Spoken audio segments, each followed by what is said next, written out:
Subhanahu wa taala. Kita cerita tentang bagaimana para pahlawan-pahlawan kita, para syuhada-syuhada kita. Sangat sedikit orang yang mengetahui tentang hal ini.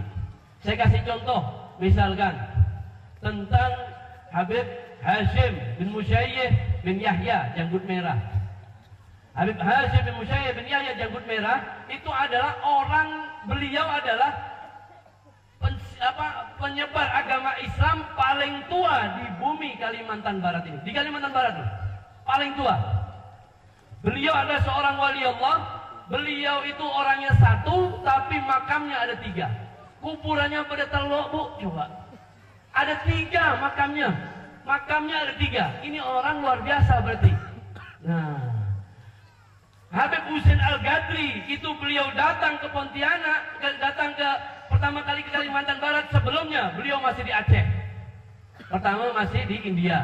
Nah, karena dulu awalnya dari Hadramut itu ke Gujarat. Setelah itu kemudian ke Aceh.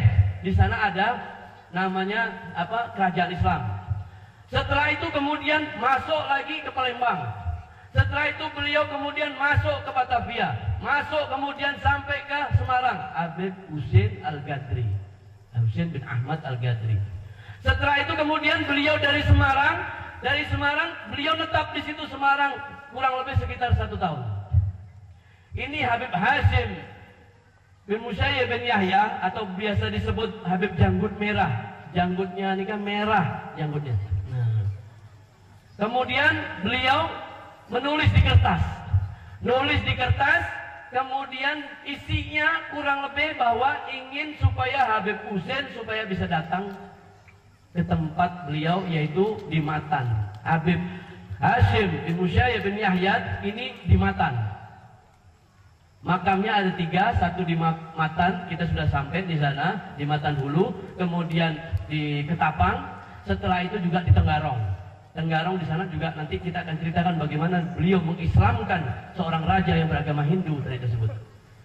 Lalu kemudian beliau tadi tersebut ketika beliau menulis surat, beliau lempar ini surat yang sudah diremet-remet itu, tahu remet-remet Bu ya? Tahu Bu, remet-remet Bu? Diremes Bu, tahu remes Bu? Nah, kalau remes pasti tahu Bu, insyaallah. Jadi dilempar ini kertas ini, kemudian dilempar kemana? Ke laut. Dilempar, habis yang ditulis itu dilempar ke laut. Setelah dilempar di laut tadi tersebut, kira-kira kurang lebih 10 hari Habib Husain bin Ahmad Al-Gadri datang. Pakai kapal itu beliau datang sampai di negeri Matan. Sampai di negeri Matan beliau kemudian bertanya tentang Habib Hashim bin Musyayyih bin Yahya. Orang-orang kampung bertanya kemudian, dari mana kamu tahu tentang Habib Hashim? Itu guru kami. Oh, saya dikasih ini surat. Nah, coba. Surat yang ditulis diremet-remet tadi sama Habib Hashim dilempar ke laut sampai kepada Habib Husain bin Ahmad Al-Gadri. Coba. Dua-duanya sama-sama keramat nih, coba. Kemudian begitu sampai kemudian datang ke Matan, lalu dipertemukan sama Habib Hashim bin Musyayyih bin Yahya. Habib Husain tadi tersebut dikenalkan dengan Opu Daeng Menambun. Nah, dikenalkan sama Daeng Menambun tadi tersebut. Nah, bukan Daeng yang di sini pembuat gang ini, bukan ya. Nah, Daeng Menambun ya. Daeng Menambun. Kemudian habis dikenalkan dengan Daeng Menambun tertarik dengan Habib Husain Al-Gadri. Dia jatuh cinta dengan luar biasaan keilmuannya, kemudian karomah daripada Habib Husain Al-Gadri. Kemudian Daeng Menambun minta kepada Habib Husain Al-Gadri supaya bisa ikut dengan beliau di daerah Sebukit. Tahu Sebukit di mana, Pak? Mentawai ya. Nah, Ibu pernah ziarah ke sana, Bu? Nah, Bu ya, insyaallah. Kita dulu pernah ngadakan berapa bis ya, insyaallah ya. Tapi tidak kedai menambah sama Pasir Panjang, Bu ya, insyaallah. Jadi kemudian setelah kemudian bertemu dengan Habib Husain Al-Gadri, Habib Husain Al-Gadri menyanggupin permintaan dari Daeng Menambun untuk dibawa, tapi minta syarat 2. Minta dibikinkan 2 buah rumah. Opo Daeng Menambun tidak ngerti maksud daripada Habib Husain Al-Ghazali. Lalu beliau datang kepada gurunya Habib Hasyim bin Musayyib bin Yahya Habib Janggut Merah. Beliau berkata, guru, ini Habib Husain kok minta dua permintaan, minta dibuatkan dua rumah. Apa maksudnya? Saya bingung ini. Nah, kata Habib Hasyim bin Yahya Janggut Merah, beliau katakan, sanggupin saja. Ambil saja. Dua rumah itu maksudnya adalah satu rumah untuk tinggal, yang satu adalah musola.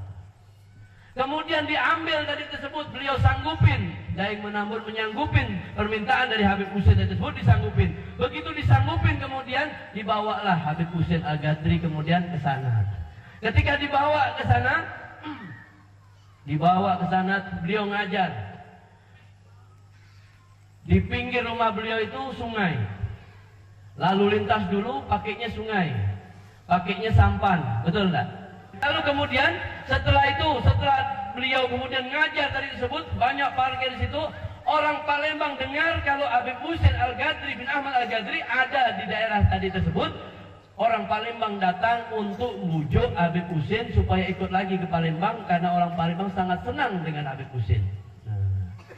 Tidak dikasih sama Daeng Menambun orang Palembang. Tidak dikasih. Lalu terjadilah peperangan kecil. Peperangan kecil di daerah Mempawah, yang sekarang daerah itu dikenal dengan Pasir Palembang. Pernah dengar Pasir Palembang, Pak? Pernah dengar, Bu? Jadi daerah itu kemudian menjadi Pasir Palembang. Ini karena apa? Orang Palembang pada saat itu ingin bawa Habib Husain ke tadi tersebut. Tapi kemudian Opo Daeng Menambun tidak mengizinkan, karena apa? Beliau juga menginginkan Habib Husain bin Ahmad Al-Ghazali ada di tempat tersebut. Ini beliau adalah para pahlawan-pahlawan kita. Pensiar agama Islam di tanah Kalimantan Barat ini adalah para ulama-ulama. Lalu kemudian Habib Hasyim, apa salah satu karomah dari Habib Hasyim bin Musayyib bin Yahya Janggut Merah? Suatu ketika di Tenggarong, di Kalimantan Timur, beliau dikenal dengan nama Pangeran Tunggang Parangan. Apa itu Pangeran Tunggang Parangan?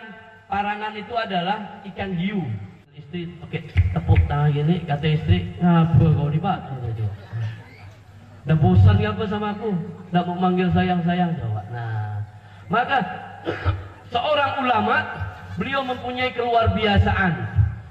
Makanya wajar kalau para aulia-aulia kita, para wali songo datang ke Indonesia, dia bisa beradaptasi dengan penduduk asli, penduduk pribumi, sedangkan dia adalah pendatang. Wajar kalau beliau ada seorang wali Allah. Karena apa?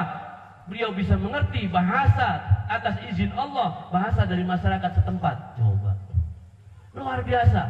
Banyak karomah tadi tersebut. Kita ingat bagaimana salah satu karomah keistiqomahan daripada Sunan Kalijogo. Bapak dan Ibu mungkin pernah melihat film Sunan Kalijogo. Ketika beliau bertemu dengan salah satu sunan yang bernama Sunan Bonang, beliau mau merampok tas daripada Sunan Bonang. Sunan Bonang katakan, ini tidak ada apa-apa, ini cuma kitab tasku ini. Tidak. Aku mau ambil tas kamu nih. Ini tidak ada apa-apa, cuma kitab. Kalau kau mau emas, itu tuh. Beliau nunjuk sambil tongkatnya tuh ditunjukkan kemana? Ke pohon pinang. Ditunjukkan ke pohon pinang, itu pinang jadi emas. Sunan Bonang. Saya yakin Bapak dan Ibu pinter buat emas, Bu ya. Setiap pagi, setiap sore ya, dibuang ke belakang rumah ya. Emasnya beda tapi itu. Nah, itu Sunan Bonang nunjuk pakai tongkatnya jadi emas. Lalu kemudian Sunan Kalijogo dia takjub. Dia heran, dia kemudian Masya Allah. Kemudian dia terlintas ingin jadi murid daripada Sunan Bonang tadi tersebut, Sunan Kalijogo. Nah, dia minta, bolehkah aku jadi murid panjenengan? Oh boleh. Nah, aku mau tobat, boleh. Nah, kalau kau memang benar mau jadi muridku, ini tongkatku, kata beliau. Beliau katakan kepada Sunan Kalijogo, ini tongkatku, kau jaga. Kalau aku belum datang, jangan kau pergi kemana-mana. Nanti aku datang, aku yang akan ngambil tongkatnya sendiri. Kau jaga di sini. Apa yang dilakukan Sunan Kalijogo? Beliau kemudian duduk dengan tenang, bahkan bajunya, badannya ditumbuhin lumut. Saking lamanya beliau tadi tersebut nungguin tongkat gurunya tadi tersebut. Karena apa? Perintah. Perintah itu luar biasa. Lebih bagus daripada kadang-kala daripada orang yang mereka tuh sopan santun tapi tidak melaksanakan perintah, percuma, betul nggak? Sopan kalau kerja, masya Allah bagus. Kalau ngomong itu rumah teman kita itu di sana pakai jempol. Nah, kadang juga jempol 2 saking sopannya. Nah, ditunjukkan rumah dia. Tapi kalau dikasih perintah sama bosnya, sama kepala rombongnya, sama kepala proyeknya, nanti kau semen sebelah sini ya. Oh iya, tapi tidak dikerjakan. Nah, ini parah tuh orang kayak gitu. Nah, sopan tapi tidak ngerjakan perintah, itu berbahaya sekali. Nah, makanya kemudian Sunan Kalijogo dia melaksanakan perintah, ditungguin coba. Nah, ditungguin, bahkan dalam sebuah riwayat dikatakan 6 bulan sampai 1,5 tahun beliau nungguin tadi tersebut. Sesuatu yang luar biasa, beliau nungguin hanya tongkat. Kemudian mereka tadi tersebut, mereka yang istiqamah di jalan Allah, salah satunya pasti Allah akan angkat derajatnya. Diangkat derajatnya oleh Allah Subhanahu wa taala.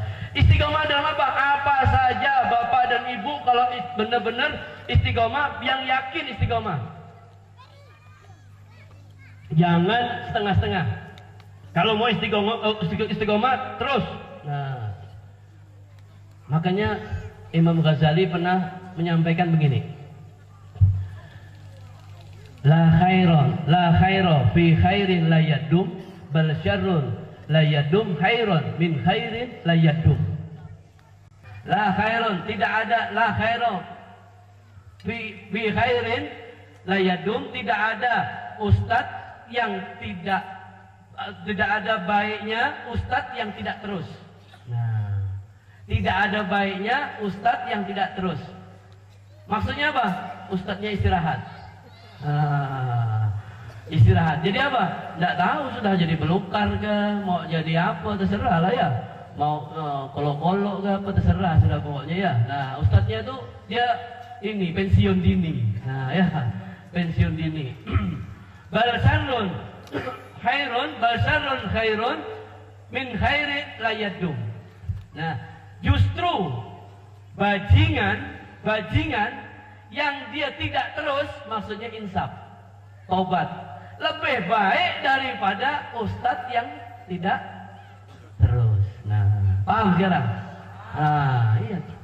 Jadi mereka tadi tersebut bukan dilihat sama Allah bagaimana mereka tadi tersebut amalnya, bukan, tapi keseriusan dia kepada Allah Subhanahu wa taala. Nah, keseriusan dia kepada Allah itu bagaimana? Maka ibu-ibu, kalau misalkan bapak sedang pergi kerja, datang, ibu cium tangannya bu, ya bu ya, cium tangan suami itu bu, barokah bu, benar. Seorang istri yang mencium tangan suaminya dengan ikhlas mengharapkan keridhaan Allah Subhanahu wa taala, maka Allah akan menggugurkan dosanya yang pertama. Setelah itu, maka seakan-akan dia mampu mencium Hajar Aswad. Seakan-akan dia mencium Hajar Aswad, pahalanya seperti ibu mencium Hajar Aswad. Berkahi oleh Allah Subhanahu wa taala. Siang dan malam kembali terus berputar. Semoga Allah tetapkan kita dalam takdir yang baik. Dan semoga dengan takdir yang baik tersebut kita mampu berbuat yang terindah buat kedua orang tua kita. Walaupun beliau sudah tiada, tapi kita mampu membahagiakan dan menyenangkan beliau saat beliau ada di alam kuburnya. Maka itu akan membawa kemanfaatan yang besar buat beliau di alam kuburnya. Melihat anaknya sesuai dengan cita-citanya, menjadi anak yang soleh, menjadi anak yang solehah. Dan itu lebih mereka butuhkan daripada harta yang banyak, harta yang berlipat-lipat segala apa saja. Dia lebih menginginkan anak yang soleh. Dan semoga dengan hadirnya kita di majelis ini, kumpulnya kita di majelis ini, Allah jadikan diri kita semua yang hadir di sini menjadi orang-orang yang senantiasa dipilih oleh Allah Subhanahu wa taala. Diampuni dosa-dosa kita, kemudian kita dikabulkan doa-doa kita, diampuni kemudian apa yang kesalahan-kesalahan kita, dijaga kita dari berbagai macam kemaksiatan, keluarga kita dijaga dari kemungkaran, apa saja fitnah, musibah, malapetaka, dan semoga Allah tetapkan kehidupan kita berakhir hidup husnul khotimah. Semoga Allah Subhanahu wa taala berkahi kita di sini. Ini yang bisa kita sampaikan di sini, insyaallah. Nanti doa penutup majelis, doa ini akan disampaikan oleh kakanda kami Habib Muhammad Ahmad Zaki bin Yahya. Beliau akan memberikan doa kepada kita, dan mohon kepada hadirin semuanya, bapak dan ibu semuanya, untuk bersungguh-sungguh kita dalam bermunajat kepada Allah Subhanahu wa taala. Yakinlah pada malam hari ini Allah sedang memperhatikan hati kita. Maka di saat kita sedang diperhatikan hati kita, pasanglah dengan baik-baik, kemudian seriuslah kita, karena untuk kita menghadap atasan kita, untuk menghadap pimpinan kita saja kita mampu serius. Di saat ini kita sedang berhadapan dengan Allah Subhanahu wa taala, maka seriuslah kita, maka insya Allah akan menjadikan mudah urusan bapak dan ibu semuanya. Ini yang bisa kita sampaikan. Walaupun minkum. Assalamualaikum warahmatullahi wabarakatuh.